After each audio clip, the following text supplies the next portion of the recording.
right, still good to go. There it is. Hello, this is Vice Chair and Commissioner Manny Brown calling to our meeting order of the Issaquah Human Services Commission on February 19th, 2025.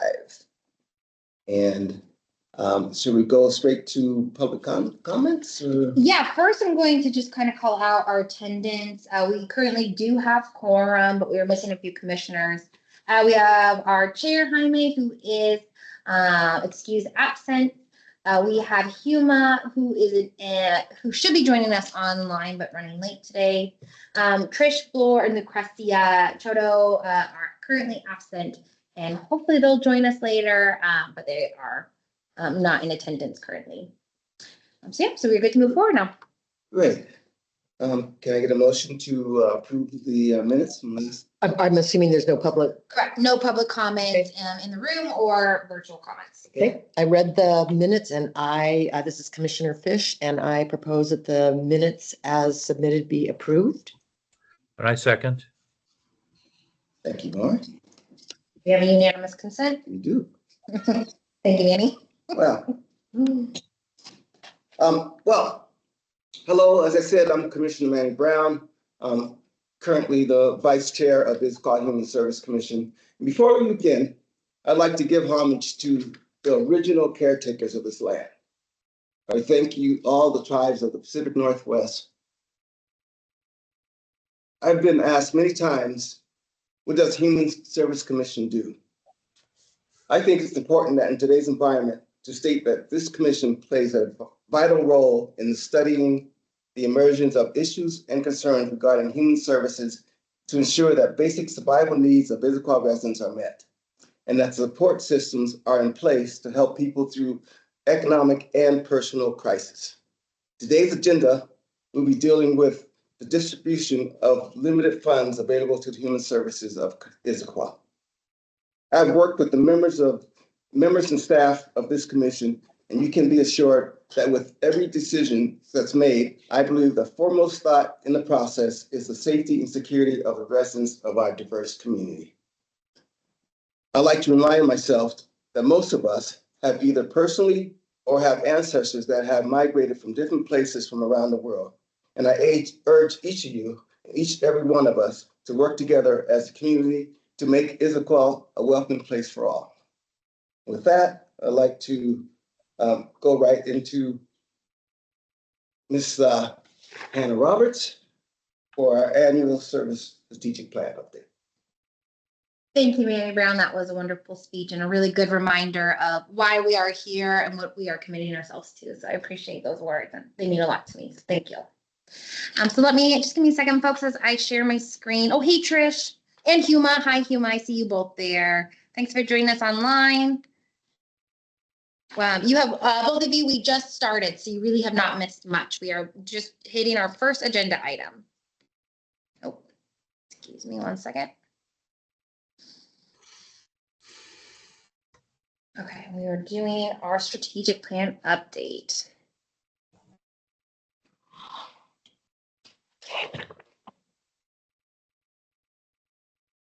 All right.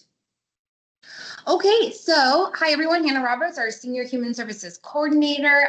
This evening, appreciate you all being here on midwinter break in the cold weather. This evening, I really want to use our time to just provide our commission a reflection of 2024. That's going to look like in two parts. This first one is our Human Services Strategic Plan. This is, as a reminder, a 5-year plan, but I feel like it's our responsibility to provide you as a commission updates annually as how we are doing on the implementation of our strategic plan. So that will be the presentation tonight.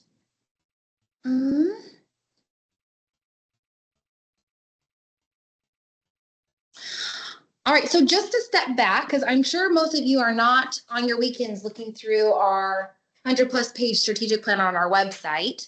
I'm going to just kind of provide just a reminder, reorientate us around what is our strategic plan, where are we currently at, and then provide the update. So as you may recall, our strategic plan really, it's our first one within human services. It's intended to be a 5-year plan to really be essentially a roadmap for the work that we're doing as a staff, as city. As you may have recalled, this was a huge guideline for us when our human services grant funding decision process. And really, this is helpful information for us as a city to understand. I will also add that our strategic plan here is implemented into the comprehensive plan. So the large, wide city strategic plan, it's been it's been easily embedded into the larger plan as well. And again, the strategic plan, again, quite lengthy, but it's kind of broken up in these main sections. Really, we kind of step back and first, back in 2021 is when we started building our strategic plan through surveys, focus groups, interviews, talking to our nonprofit organizations, our residents in our community. You all were a part of that process to build this as well.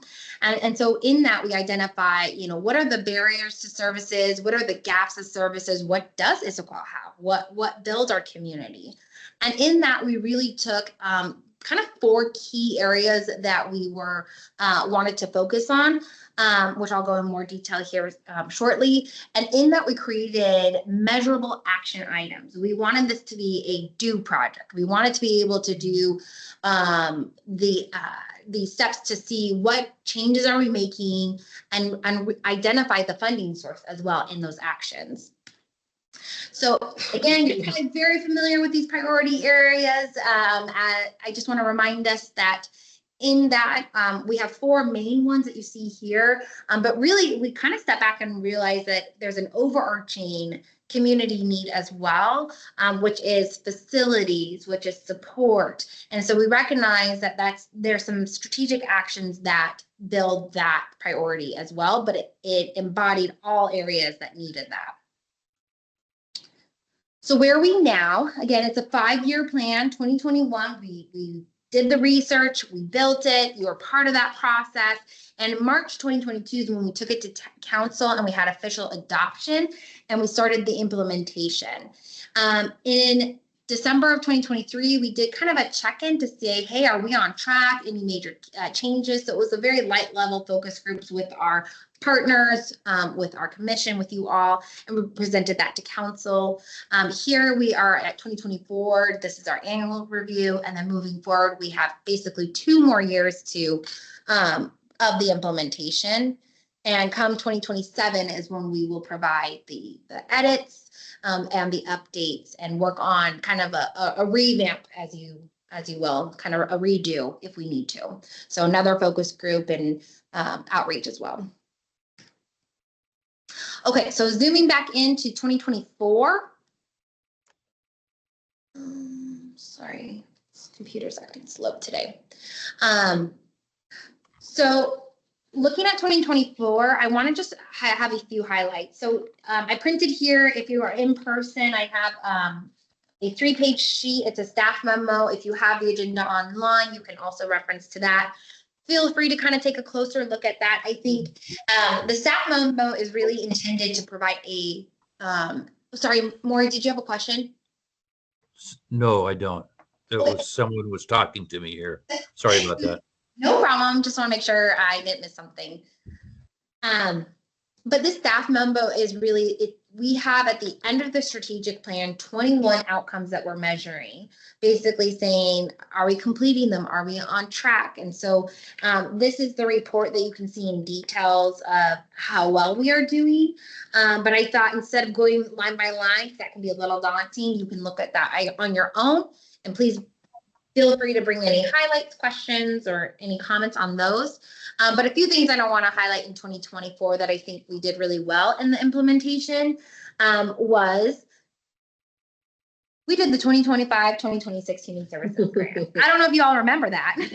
Vaguely. Yeah. But that was all work done in 2024. It took the majority of the year.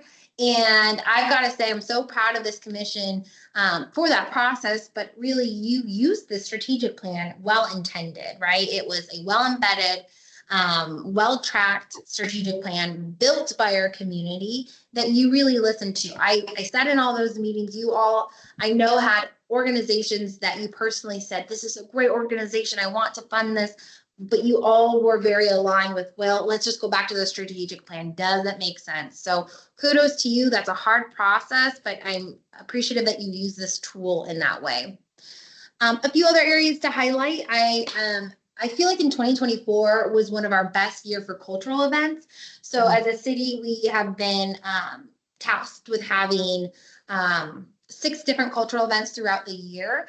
To be honest, it took us a couple of years to figure it out, but one of the big lessons we learned last year was we shouldn't be the ones in charge. We should be promoting, supporting, helping the voices be raised. So we wanted to find those community partners that could lead us in this cultural event. So huge shout out to the Circle.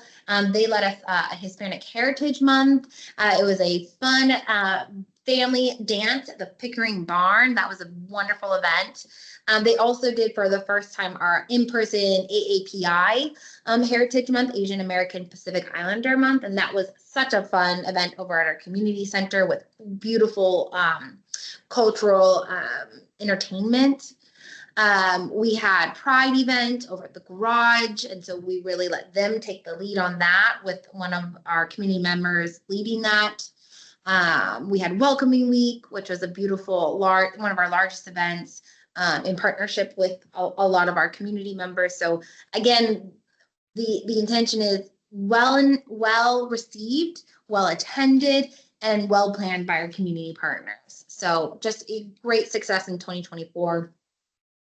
We did resource fairs twice a year. That is a great way for networking with our nonprofits as well as showing to our community these resources. So that ran really smoothly again this year.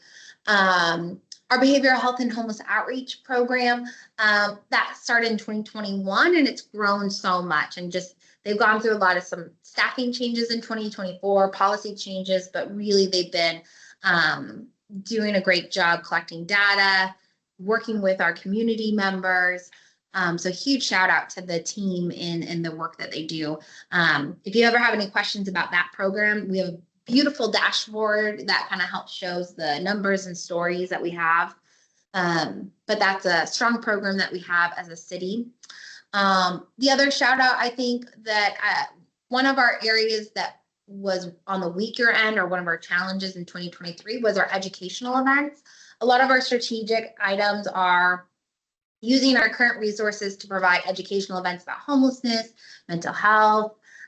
Pretty much in each priority area, we wanted to provide information to our community. So I think there was a good focus on that this year to make sure that we accomplished those. And then financial aid, I think financial aid, want to shout out to our partners who provided emergency financial aid. It was hard to do that during a year where a lot of funding was cut, but their numbers really were very strong and showed in their abilities to continue to serve our community.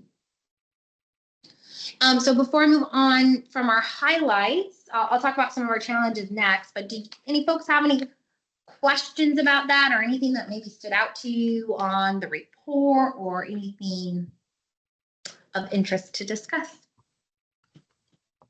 No worries if not either.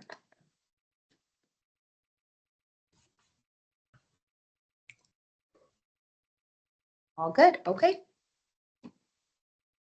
Okay, challenges, right? Every plan doesn't go perfectly. So we are going to call out the challenges that we have. Fortunately, we still have time.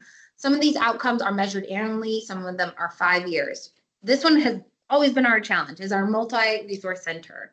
Our city really wants to be able to provide a localized space for nonprofits to be able to provide their services out of. It's just very expensive and very hard to find that space.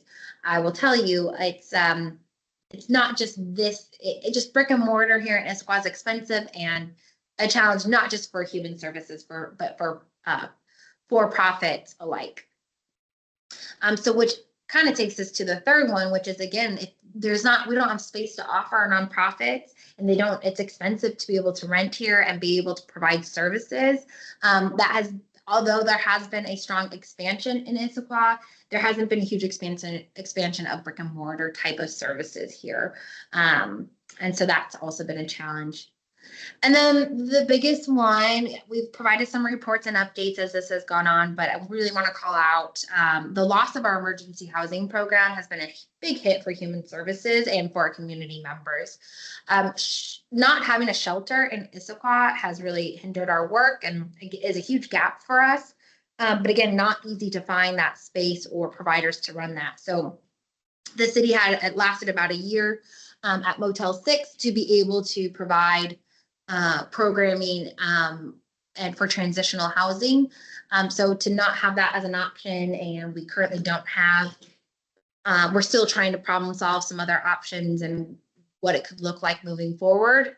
But not having that as part of 2024 was a huge challenge. Okay, so just next steps, kind of want to where we are at for the next couple of years. So this year, just kind of keep moving forward with our implementations, continue to work with our partners, track the data that needs to be tracked. Come 2026, towards the end, we will do focus groups, really start doing our research and digging in. And then in 2027, we'll have some updates for that 5-year plan where we'll take it to our commission and to council kind of for final approvals. Trish, did I see your hand up? Yeah, thanks. I was just going to ask regarding the emergency housing, the Motel 6 project. Is the homeless outreach team still in touch with those folks? I mean, how many people were finally let go at the very, very end? Yeah, that transition was hard. As you can imagine, the folks who were residing in Motel 6 were not very happy with the program ending. It was a difficult transition for them. Some of them we were able to transition them into shelters. Some of them had vehicles, so they went to safe parking. And we had a few of them be able to move out of Issaquah and have some temporary housing options, whether it was with family members or friends. I will say we're probably working with half of there was about 12 that were there, so we're probably still working with half of them. We were able to permanently house, I forget the number, but a decent amount from that program before it ended. But we weren't able to get folks into permanent housing quite afterwards. And I will say, yeah, we still keep in touch with those folks, but we're not having daily touch points like we used to.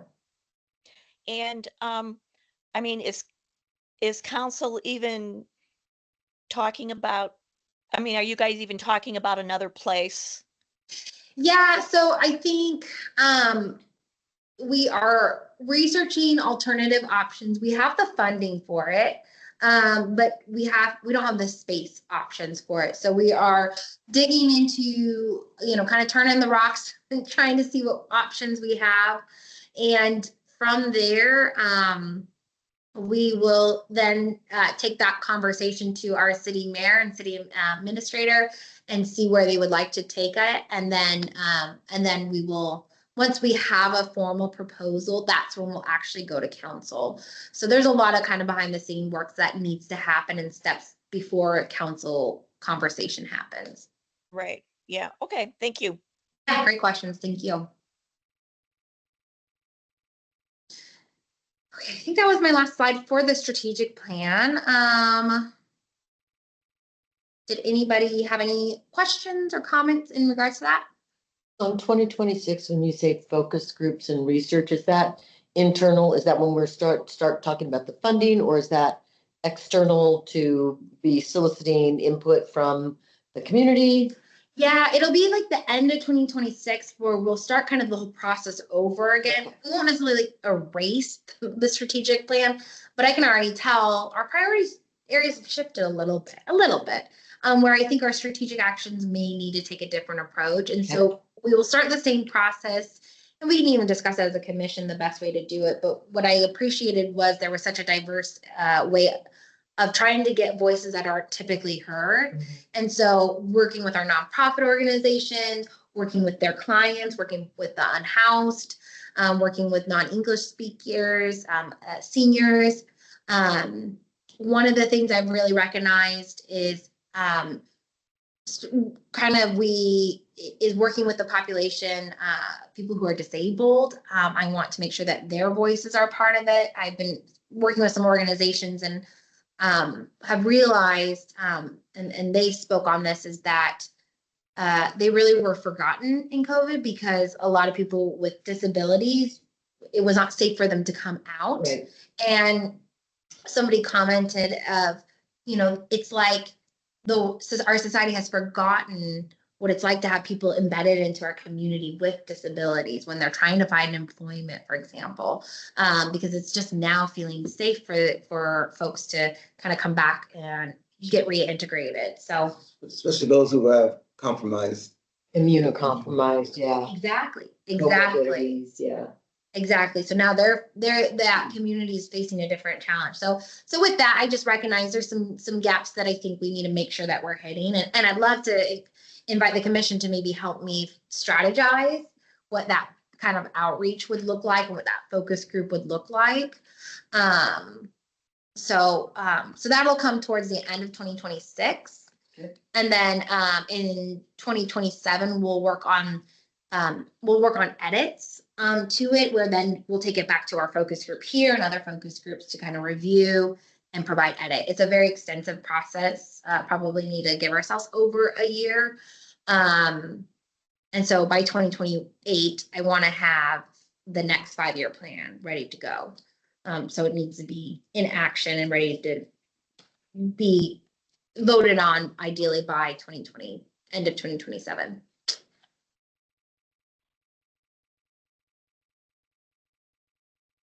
Okay. No, is there a, as you mentioned, the focal point has shifted a bit. Mm-hmm. Is there emphasis on necessary immigrations and multicultural? What's happening is it because we don't live in a bubble? Yeah.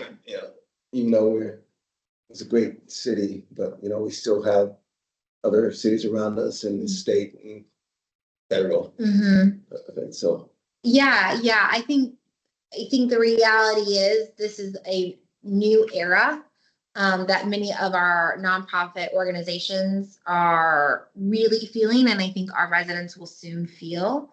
And so immigration and refugee services, I think, is currently part of our strategic plan. But I wouldn't be surprised in a year or two when we start reviewing if it becomes a higher priority area based off of our current climate. A lot could change between now and I mean, I don't know what's happening next week, right? I don't know what's going to happen in 2 years. So it really is hard to say. So I think a focus group and very intentional surveys and outreach will be very timely for us to better understand what is our community experiencing. But yes, that is one of, in 2025, and current is really immigration and refugee services are of high need and scarcity. So.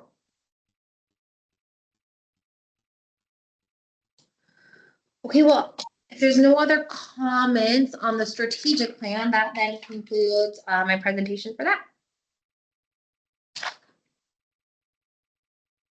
thank you, Hannah. So we can go right into the Human Services Grant Performance Review. Yeah, let me jump right back into it. Thanks, y'all. Appreciate hanging in there with me tonight, doing all the presentations. All right, let me see if I can get this to share.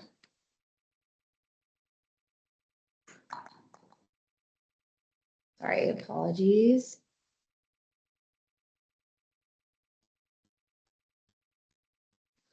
Maybe I will do.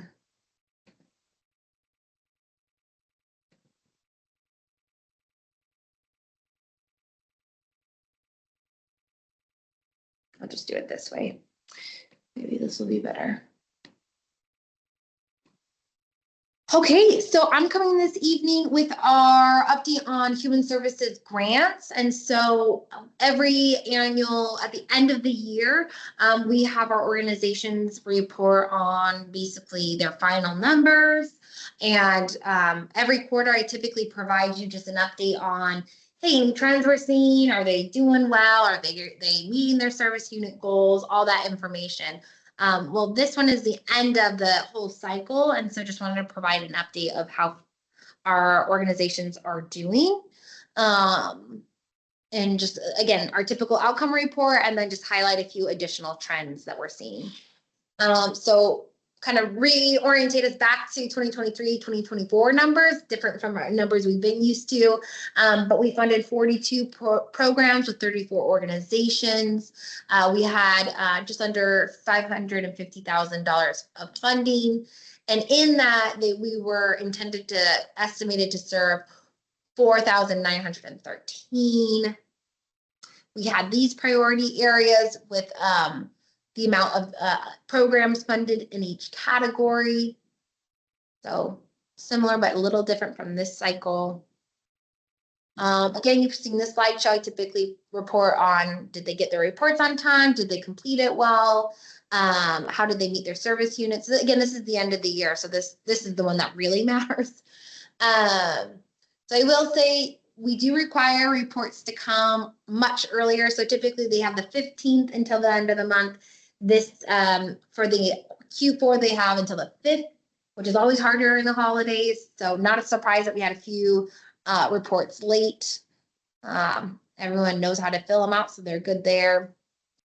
And then you'll see here, as far as service unit goals met, that is what they get paid for, right? So this is the hard line within human services, and we are responsible for grant or tax dollars, right? So we need to be able to show our community and any auditors of, hey, this is well spent money. They completed their contract requirement.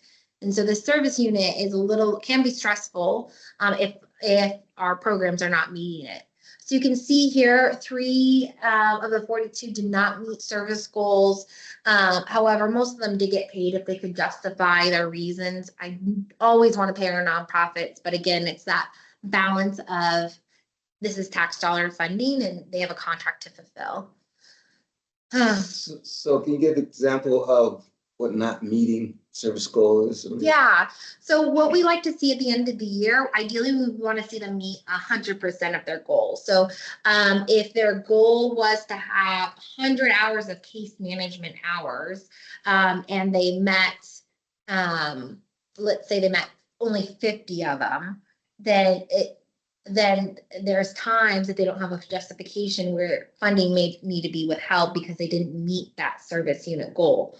If they're usually at 75% or higher, I really try to find justification to provide payment at the end of the year. So we like to see 75% of the annual goal. And these are the goals that they pretty much set themselves, correct? Exactly. So it's on the application, right. And I work, like right now, I'm negotiating with them right now and making sure that these are achievable and reasonable. Yeah. Well, Hannah, are you going to tell us which programs did not meet? If you are interested in knowing them, I can follow up. I actually don't have it off the top of my head. And so I can follow up with you if you're interested. Yeah, I mean, I'm wondering if we refunded them again in the next biennium. That's a good point, Trish. I mean, we should kind of know this information before we contemplate funding them again for another 2 years, you know?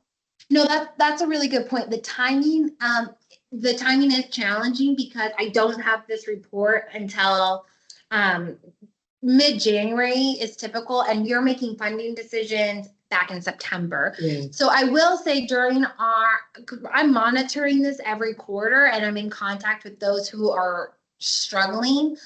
So in our review process, it was something that I did inform commissioners if there was interest in funding an organization that I knew was really challenged, I make sure to report that to in the review process.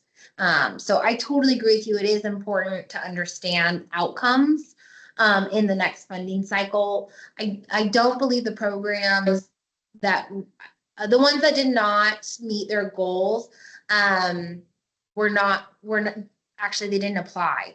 There was one that didn't apply. That was Mission Africa. They didn't meet their goals. They had a hard time serving Issaquah residents. They are based in Auburn. Oh, yeah.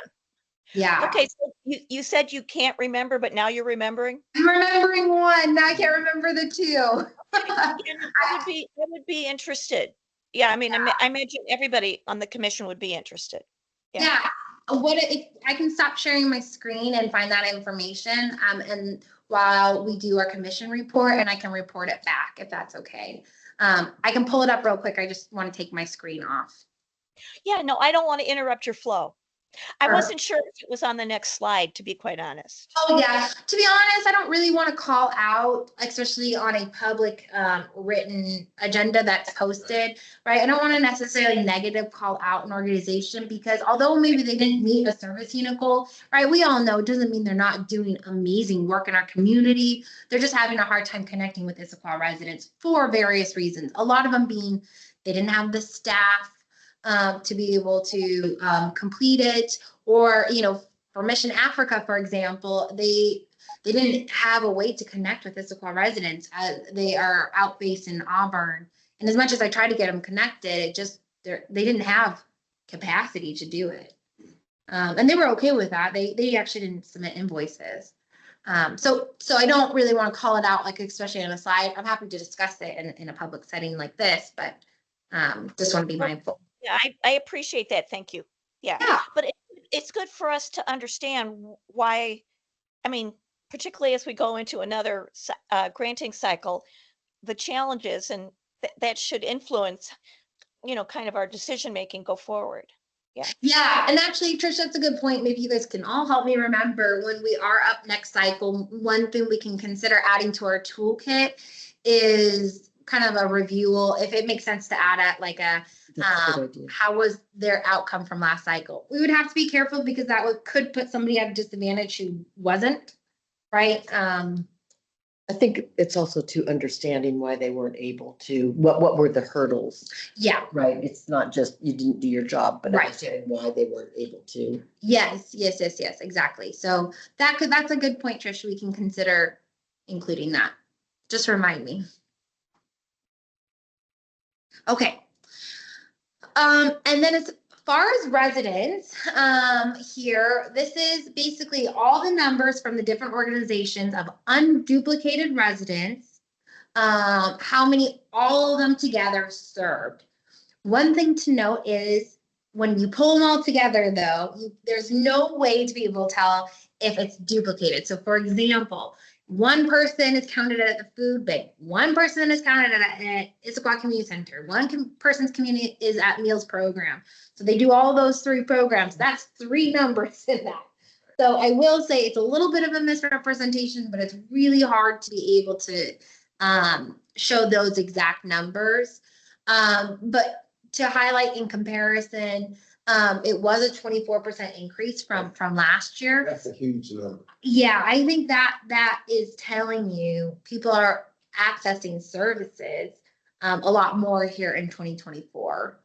Yeah, so just wanted to point that out. Yeah, so highlighting here a few things that I think went well with our organizations this year. Again, I'm gathering information from their reports with their narratives and really just trying to see the trends. So I guess this is a positive, but maybe not a positive, but our organizations are doing a great job in serving our Issaquah residents. Our numbers are tripled from our goals. Again, it's one of those catch-22. We want them to help people, but we also don't want people to need help. Yeah. So, but again, I want to highlight the heavy lifting that our nonprofits do, and really what it takes. I kept on seeing and hearing that there was improved collaboration within each other, and nonprofits learning more about their organizations and be able to lean into each other for different resources, different referrals. So I think that is a great a need that was met this year. One thing that was different from last year is, again, not all of them, but I saw an increased trend of organizations that were staffed. That was a major problem in 2022, 2023.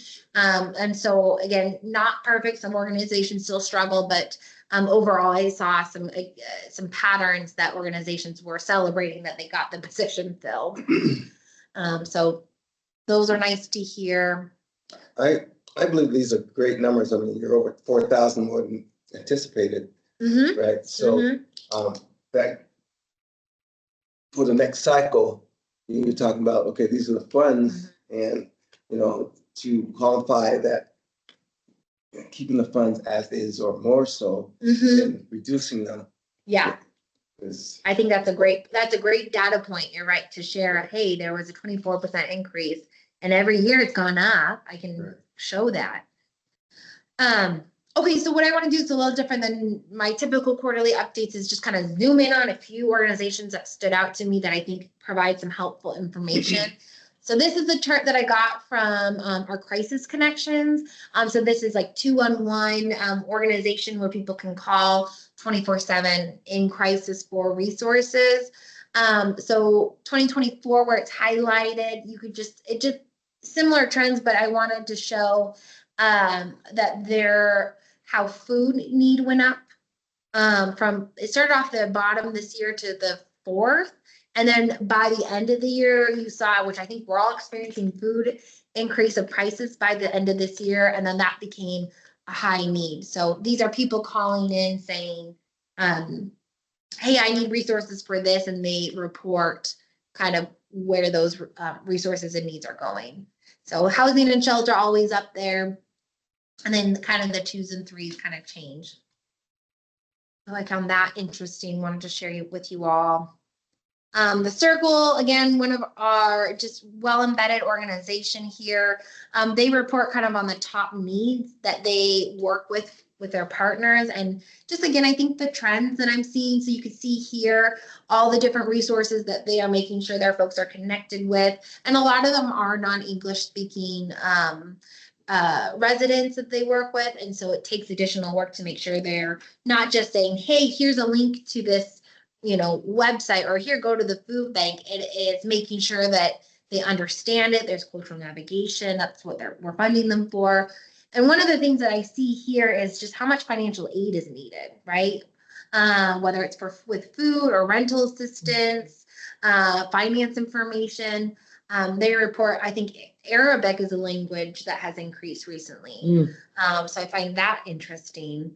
So again, just to kind of see the different types of resources needed in our community. So you're saying these like the top 10 that kind of stood out in terms of what people needed the most? From the Circle specifically. So the Circle works with a lot of our.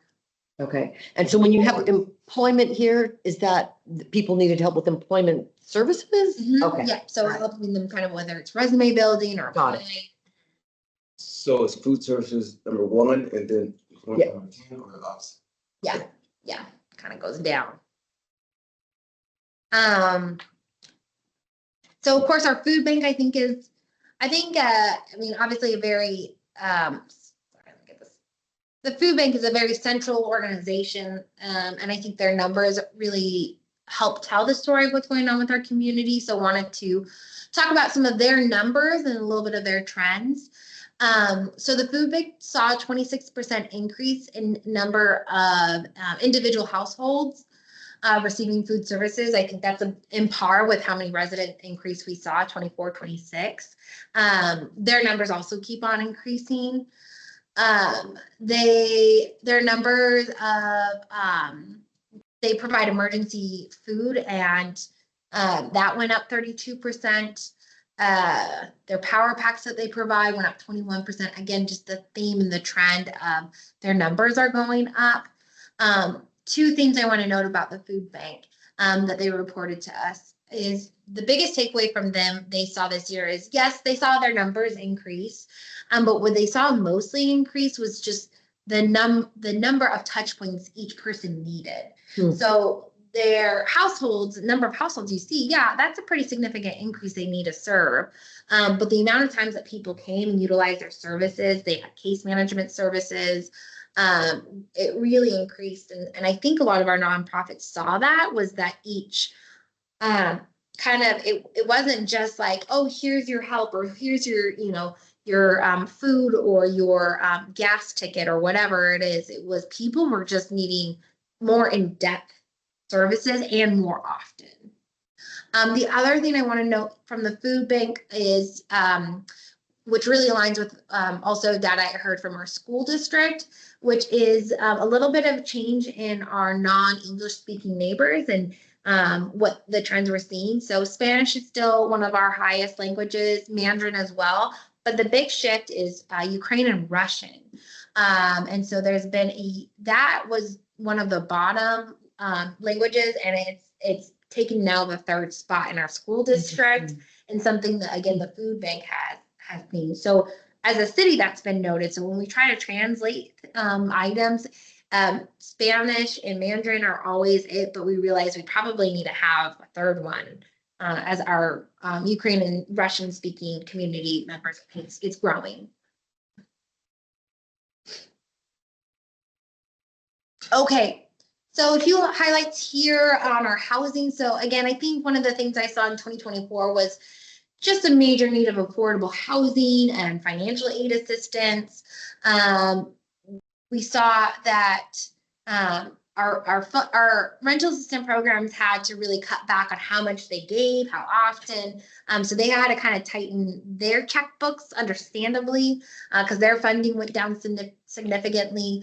But what I saw was this really cool collaboration of people trying to tap into other resources, working with the food bank, ICS, St. Vincent de Paul, MAPS, MCRC. So just really wanted to highlight, just again, that other theme of kind of collaboration within our nonprofits, that it really takes a village. But again, human services, there's always challenges that we see with our nonprofits, the work they're seeing. Like I mentioned, just that increase of needs and touch points. Cost of living is really challenging, because when that goes up, you see our nonprofits struggle to keep livable wages for their staff. And then also their clients, of course, are also struggling and usually needing more financial aid or basic need assistance, which again, I think another trend I saw in 2024 was that became more of a focus, is making sure people had food and gas to go to work and hygiene essentials, because that became really hard to afford for many of our community members. I think this is helpful to see some of the housing needs and the increase. So I pulled numbers from our rental assistant programs. So in 2024, we had 3 with MAPS, MCRC, Issaquah Community Services, and St. Vincent de Paul. So MAPS, MCRC saw 40% increase of eviction notices that they came to try to kind of keep them out of eviction. You all are probably aware that a lot of those laws in place that protected tenants have completely gone away. Yes. And so evictions are happening more rampantly. ICS had an 86% increase in services. So they saw quite a few more households and individuals. And again, keep in mind, so you see 262 households in 2024. That's unduplicated. They are 100%, not 100%, most likely seeing those people twice a year. So although that's maybe just one household, most households will tap into ICS twice a year, which is the max they can. Yeah.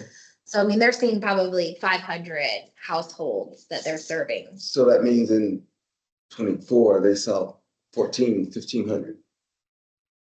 Am I reading that right? No. Oh. So I'm looking at the households, 262. Okay. So that's a unique households who use their services at least once, but I'm saying most of them use them at least twice. Okay. And then similar, St. Vincent de Paul, again, their trends that they were seeing was just inflation, job losses, I mean, was a common reason why people needed financial aid assistance. Okay, so that's a little bit recap of 2024, some really good things, some heavy challenges. Overall, I think you see some really impressive numbers. And again, they're not all reported here. I think the overall trend that I see is, I mean, our nonprofits do a lot of our heavy lifting in our city. They do a lot more work, kind of the unseen work that really changes people's lives. And again, if a resident is utilizing something like the food bank, usually they are also connected to the Circle or to the Meals program or to rental assistant program. So really, it's impressive seeing the embedded organizations really working together to make an impact on our community. So looking ahead, what we're excited for in 2025 and what we're kind of gearing up for in 2025. As you all know, we have our new contract, so 42 programs that we're funding. We are working on advanced payments, which is kind of a let's see how this goes kind of a thing. So we are in the process of contracting, just about to start signatures. So we're in a good. So that's a go. It is a go, people, and I'm very excited about it. Let me tell you, took many red tapes to get through, but we made it. So here we are. But I also want to call out some new trends I'm seeing. Right, this was a 2024 report, all good to know and reflect on. But my goodness, 2025 is ramping up, and needs are growing in a little bit of a different direction that I really just want to sit back and just have a human services conversation about, if you all are interested, and just kind of call out the changes that we are seeing as a nation is impacting us as a community. And we're feeling that. And so I really wanted to kind of highlight, again, this was about 2024, but I want to transition us to what's going on today and how are we preparing for what's ahead of us. So the trends that I'm hearing and the needs that I'm seeing, one, obviously severe weather was just forefront, just because we had that cold. We had, I want to say it was almost 21 days of, so when there's severe weather, King County basically does daily severe weather calls where with all the shelters and providers to basically say, what are your numbers?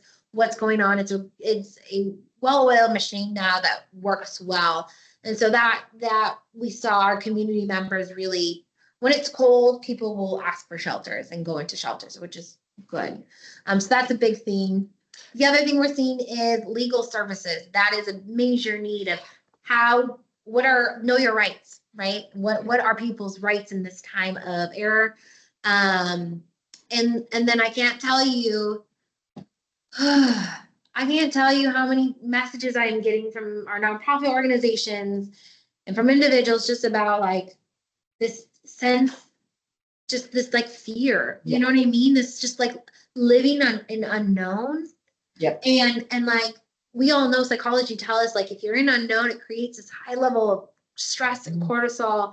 And I'm just seeing that like our nonprofits carry this heavy weight of their residents who are struggling, not knowing if they're safe or not safe. And I can't help but to call it out to you all of like, this is a problem in our community, and there is fear. And I would love to hear your all perspective, and I don't know, it just kind of a safe place to open up about 2025 trends. Hannah? Sure. Hannah? More, I think, had your hand up, and Huma. No, we have a hand up here though. Huma, please. Thank you. I was just going to share in the community and technical colleges system. It's very much the same environment. Many of our students are too afraid to come to campus anymore because the parking lot is a public space where ICE can come in. We have conversations and informal trainings about what to do as instructors on campus if ICE is to enter our classroom to detain our students. So it's very much that sort of climate. I think one of the first kind of baby steps that we've taken is provide Know Your Rights information in any format we can in multiple languages. So for example, next week, we're going to be holding a Ramadan table and using Ramadan as a way to hand out goodie bags that have Know Your Rights pamphlets in them in multiple languages. And I know that, you know, we have an Undocu Allies group that works with more of the Latinx population. They're doing a similar approach with Know Your Rights information, et cetera. I wonder if, I'm sure many of the organizations that we're funding are already, you know, doing similar work with their clientele, but can we as a city make such signage more visible or available at places like the food bank if we aren't already? Yeah, that's it. Just wanted to share the Know Your Rights experience and what's going on. Huma, thank you so much for sharing what's going on in your community. I think it's really important and great to hear the support that you all are having in the training. I love the Know Your Rights. I think the city of Bellevue has a really helpful website. Their police chief did a really helpful video. City of Issaquah has not posted anything about that. And I believe they're working on something still. I'm not a part of that conversation though. Yeah. I saw another hand. Oh, Trish, there you are. Go for it. Well, Huma, thank you for bringing all that up in your current experience. That's really important for us to know about. And so this very last bullet, you know, regarding the sense of fear and high anxiety, is that mostly from the immigrant population, Hannah, that you're sensing that or hearing about it? Yeah, thanks for clarifying that, Trish. Yeah, I would say it is primarily from our immigrant and refugee population, but I will also say our nonprofits are also really fearful of funding cuts. What does that mean, right? And so we're everyone's just kind of holding their breath, waiting. Yes.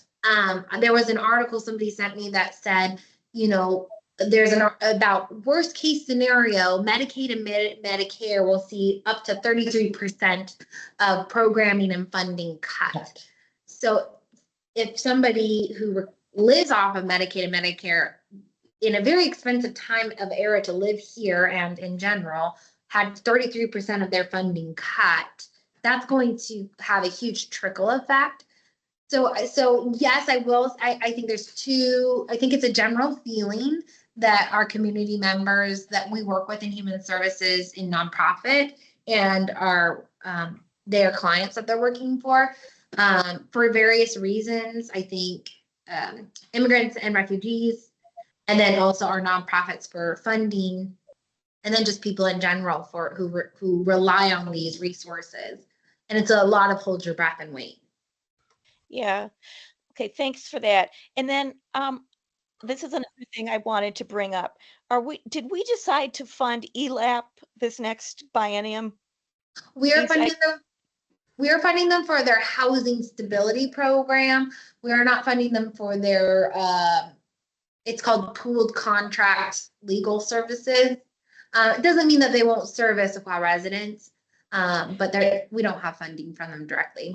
Well, part of the reason why I'm asking is I've gone on their website several times since the beginning of the year to refer clients, you know, because I work for Issaquah Community Services, and they are not taking on new clients. So that has been very disappointing to me, because if Eastside Legal Services, what is the other group that provides legal services for free to low income?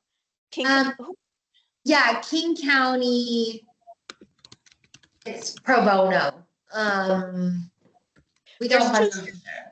There's two of them, right? ELAP and then another one, right? That's King. I think it's King County. I think it's pro. Okay. Yeah. I'll have to look them up. So I've been really disappointed because if ELAP is not taking any new clients, I mean, yeah, right. I just wanted to point that out. That's great. Yeah, no, that's good to know. Lack of legal services, again, big gap for us right now. So who's putting some really great stuff in the chat? And why are they not? I mean, I'm sure they say that they're at capacity, but so what do we need to do to help them get over that hurdle? I don't know. Yeah, and there's other organizations too that we refer immigrants and refugees. It's called Northwest Projects. They provide support. It's a little different than ELAP, but I could send you that so in case that's a relevant resource for you to add. Yeah, no, I'm very familiar with Oh, Northwest you are Project. great. Okay. Yeah. Um, yeah. Thank you. Okay. Thanks, Trish. CAIR also provides legal support. Perfect. Okay, so I just want to call out a few comments from Huma. Huma, I'm happy to read them, but is there anything that you'd like to speak? No, I just didn't want to interrupt, and I didn't want to lose the thought either. Good thing. But yeah, CARE Washington is a civil rights organization. It's like a Muslim civil rights organization, but of course they represent everybody. So especially in know your rights types issues, discrimination cases, any types of civil rights issues, they do provide legal services. And I know a couple of years ago, they hired a full-time attorney on their staff. So I don't know what their caseload is like, but that's another organization located in downtown Seattle. To think about. And then I was sharing that our college received an ominous letter from the Office of Civil Rights from the federal government that kind of indicated that we might have to cancel the sort of DEI work that we do.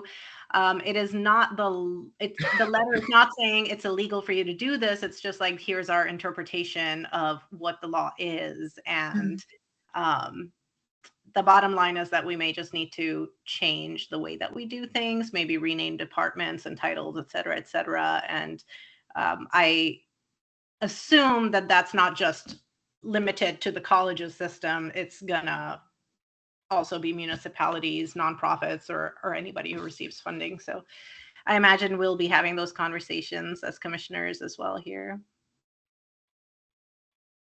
Yeah. Yeah, and I'm glad you brought up the point about the trans students. I mean, oh my gosh. So if I can add to that comment, actually, we are funding now Pride Across the Bridge. And so in contracting and working with their ED, just had an opportunity to ask, how are you doing? How is your community doing? And it is very bleak for them right now. Their ED reported that maybe for those who are transitioning, who are at a place maybe they could stop transitioning, that's what they're choosing because they feel safer not continuing that because they don't know if they'll get the care or support. Be stuck in it. Mm-hmm. Care is being denied right now in some places, Anna. Say that again, right? Care is being denied in some places. Yeah. Children's Hospital, for instance, is not doing trans work right now. Wow. So it's impacted not just the immigrant community, but it's also the LGBTQ plus community is really, really afraid right now. And yeah. Yeah, no, I think that's really important to call that out. And again, we're calling this out and, we will not be able to solve this problem, but our role, it's a good question, is as a city, what is our role in this? I go back to, as human services, we are here to support, advocate, be the voice for the voiceless, be in a place where we can fund and lift up For all our residents. And specifically the most vulnerable population. That is human services heart, and our mission is to really serve those who need that additional support and help. I think a real challenge is going to be, and it already came up in a previous conversation, but people that are going to be hesitant to access services. So how are we going to think creatively about still being able to provide some level of service to keep those people housed and fed and safe? Yeah. And you've seen the organization like the Circle, they made a comment that they don't, because of safety concerns, they are going to have a less social media presence. Their work continues, but it's just not advertised the way that it used to be. Yeah, so really understanding where, Fear factor is coming in. yeah, Can happen. yeah, exactly. And I would say as a city, I feel like the role is for us to provide educational information, right? Mhm. So like making sure we have information for people to know their rights, or what does this law mean for us? What can or can we not do? What are the resources out there? And so I think it's just a little bit of everybody's in limbo right now, just trying to figure out Very much so. what is going on with the world, what does all these changes mean for us, on a micro level. So I think it's a little bit of a wait and see at this point, but the hurt, the fear, the kind of lack of safety and lack of belonging is boiling. You feel it in our work. So I appreciate this conversation, y'all. It's not easy, but it's important to have, and it's important to call it out. And it's important to be thinking ahead and thinking creatively and Yeah. Yeah. Well, any other comments or closing thoughts on this?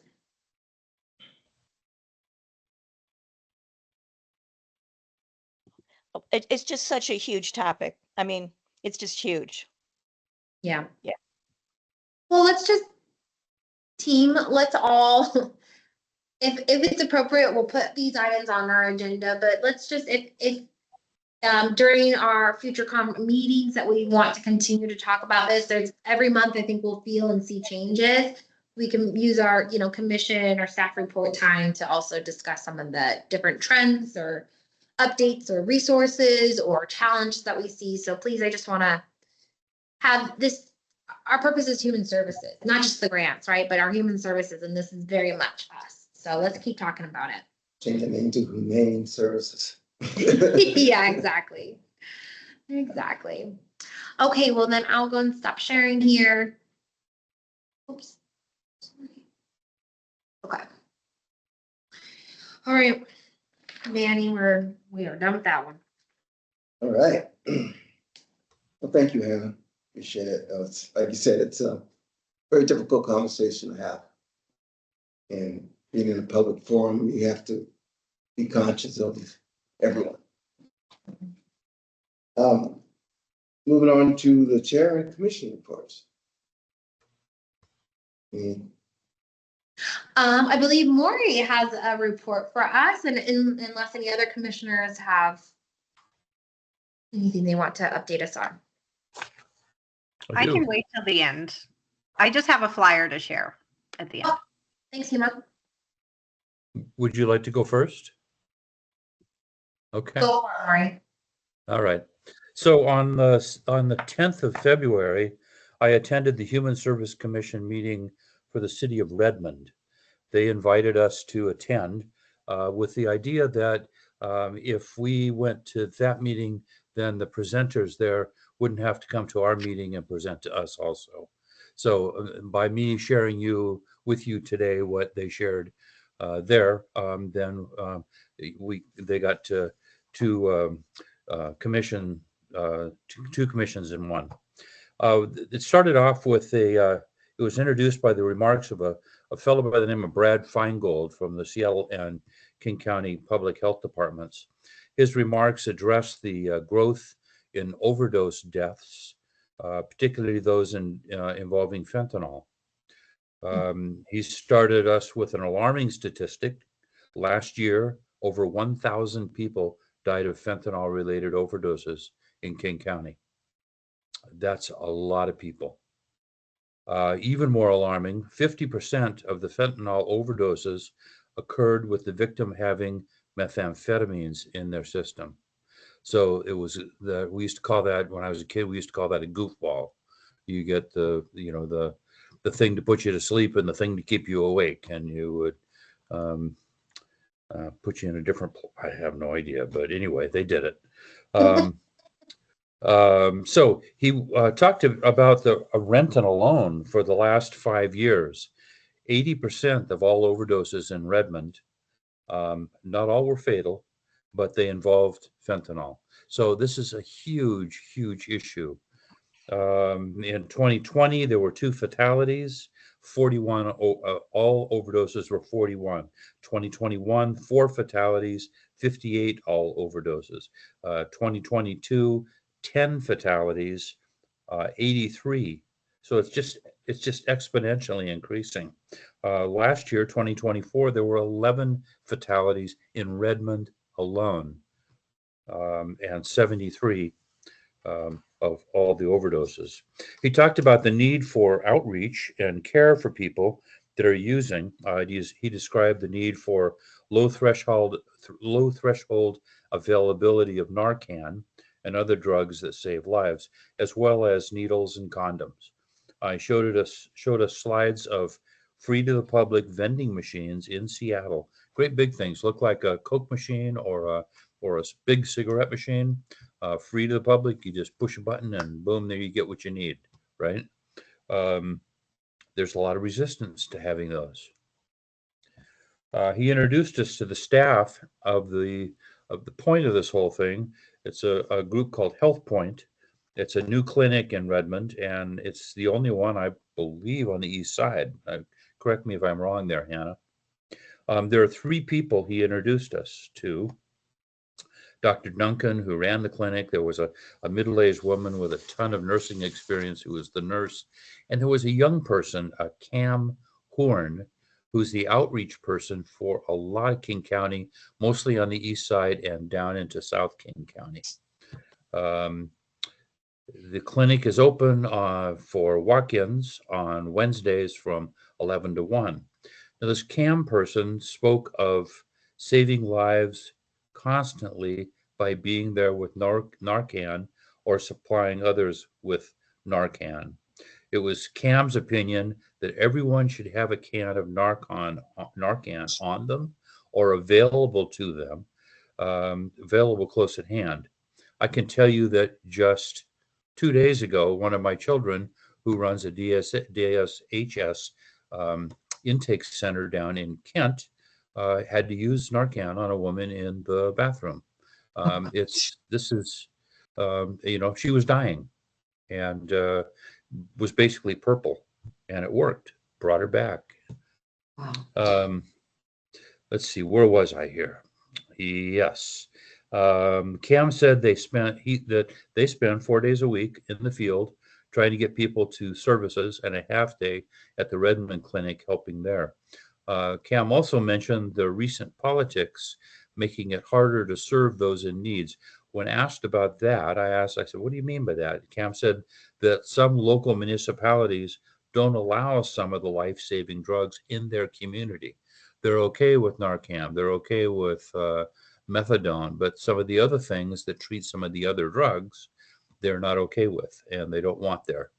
So it's, and the way that Cam also described that the methamphetamines, which are so prevalent down in the southern part of the county, are being cut with fentanyl by the cartels to try to get people a little bit hooked on that.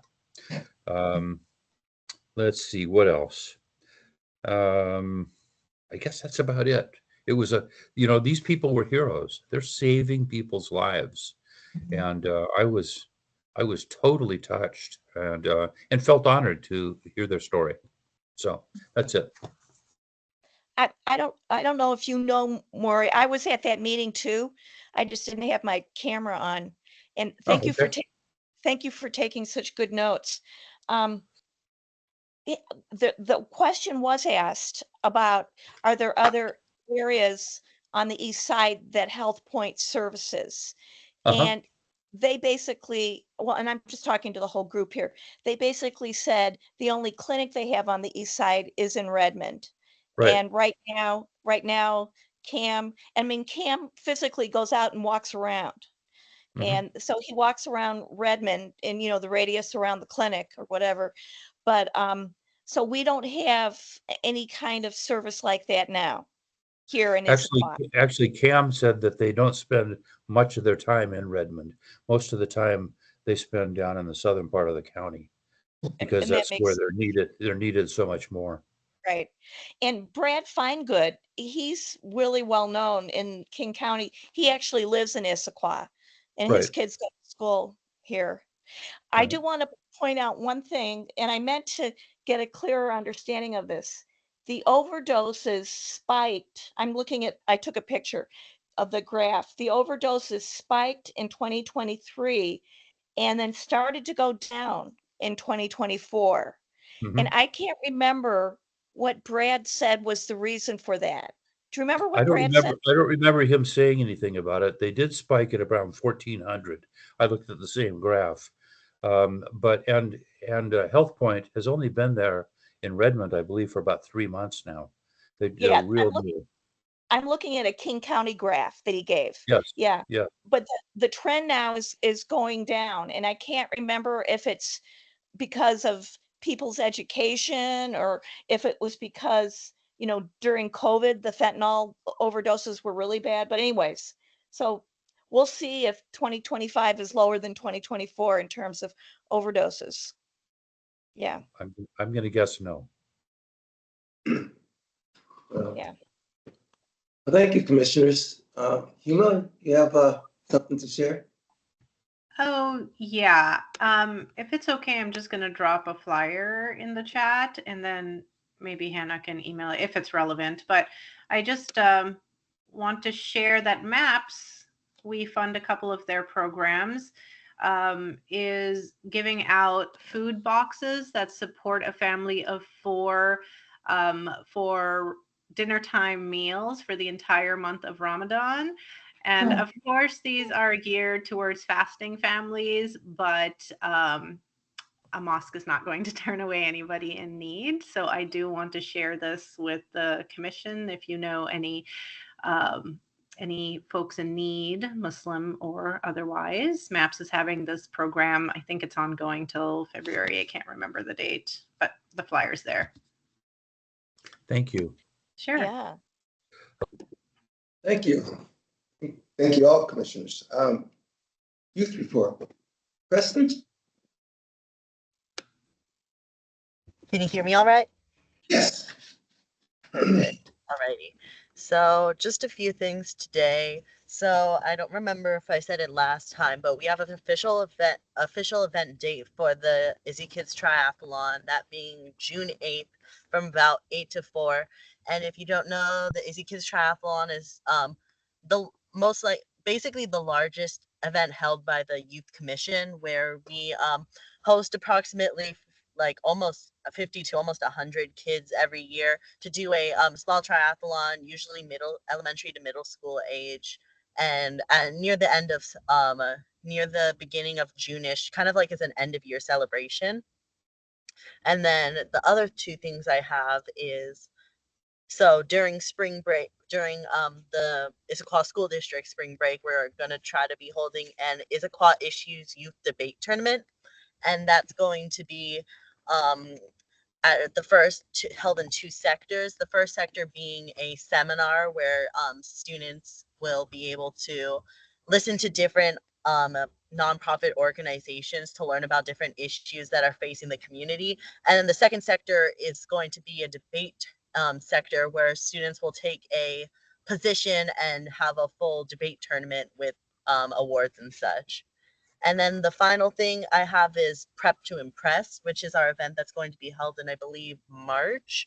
And this is part 2 to something that we held in January, part of a 2-part program for teen preparation. In January, we held an event that was for basically a job fair and resume building for Issaquah upperclassmen. And this part 2 is about marketing and working on like networking and building a LinkedIn page. And I think that's it. That's all I have for today.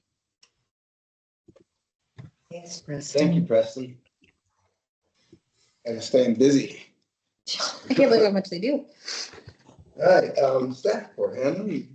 Okay, just a couple quick things. At first, I just want to thank Maury and Trish. Thank you so much for both being there on your Monday evening. I really do appreciate that, and the report out. I think some very helpful information. So just again, want to thank you both for attending and for the report out. And of course, Huma, thank you for the resource. I'm happy to follow up with everybody to share that as an option. And I will also share it with some of our nonprofits as well. Thank you for that. Okay, staff report, 2 items here. February, Black History Month. I know, we've got an event. It's a city-sponsored event, but it is out of Issaquah Highlands Blakely Hall in partnerships with Onyx Fine Arts. This is the organization that we partnered with last year, if you recall. The event was at the community center, so we have just moved it over up into the Highlands. That is open. They're open Monday through Friday. Please feel free to stop in. They have 13 different artists there displayed, and they're open basically to go view.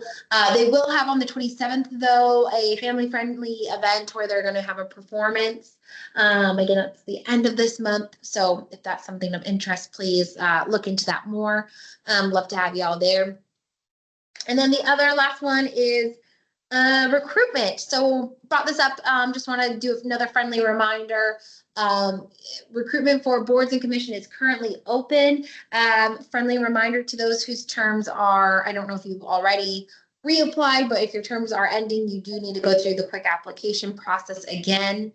Happy to touch base with the 2 of you separately about that. But yes, please, we have quite a few positions to fill, and kind of historically kind of a lower application rate for it for some reason. So if you know anybody that you may want to recruit or think would be interested, and then also please don't forget we have a stipend program for yourselves or those that you're maybe helping us recruit. We will start interviews in March, and I will ask Maury and Jaime to join me on those. I forgot to ask. Okay, great. So, Maury, you have your hands raised. Yes, I have 2 people that are interested in the information, and Okay. I'm wondering how do I make that connection? Could you just give them, would they feel comfortable like texting me or emailing me and saying, hi, I'm so-and-so, I'm interested in the commission, can you tell me more? Or should I reach out to them? I'm happy just to chat with them if that's what they're wanting. Or do you need the information to send to them to apply? Yes. So I'm thinking just that perhaps if it's, as maybe to winnow out the faint-hearted, maybe I should have them email you, or you could just let me know how it is that they apply, and I'll give them that, whichever. Yeah, I will email you more than actually, commissioners, would it be helpful for all of you to have the link? Should I just follow up with everybody? Great. Yeah. All right, so my homework is to follow up with everybody on the recruitment process and the link to apply. Thank you. Did you see Huma's her comment in the chat? Yes, did you say? I told her, and hopefully this is not incorrect, that she could just sit out of when we're reviewing grants and not do the circle to resolve the conflict of interest. Is that correct? That is correct. I think Trish is a great example. She works with Issaquah Community Services. She still reviews the applications, but how we divide it up, we just remove her from that category. And that's what we would do with this individual. I'm happy to do that. Okay. Yeah. Thanks, Huma. Appreciate it. Sure. Yeah, I like the idea of what Maury mentioned about weeding out the faint of heart, because at least you tell somebody, I'm interested, but to save you time and effort. Yeah. Yes. And not to bother you with someone who's not gonna. Totally. So, Yeah. Thank you, Maury. Yeah. Thank you. All right. That moves us to other business. Any announcements or anyone have anything to add? Can I make a comment? Yes, Maury, go ahead. Okay. Manny, I really appreciate the land acknowledgement you did at the beginning of the meeting. And I would like to see that happen, more often. within our meetings. And as this is, Black Heritage Month, and we missed it, maybe we could have a labor acknowledgement next month, if that's okay with Hannah and the city. Sounds great. Let you know that I didn't run my little thing through Hannah first. I And like I is approved and admired and loved. I didn't really care, to tell you the It was perfect. It was perfect. But ask for forgiveness later, right?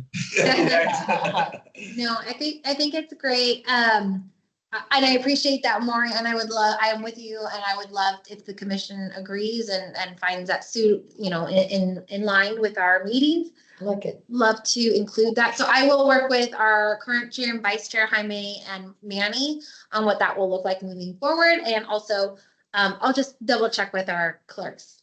It should be fine, but I'll just double check. So we are in compliance. this is one reason I didn't get specific on tribe names, and because I wouldn't Sure. Yeah. offend anyone. So Yeah. yeah. Mandy, I have a labor acknowledgement already hammered out, if I can send to you, if you want. Yeah, that'd be great. Yeah. Okay. Yeah, I don't have to write. Yeah. Yeah, we'll see how we can incorporate that into our meeting. More, I appreciate that. Thank you, Yeah. Hannah. Yeah, thank you. Okay, anything else? Well, our next meeting is scheduled for March 19th. Correct. And please inform Hannah if you can make it personally or via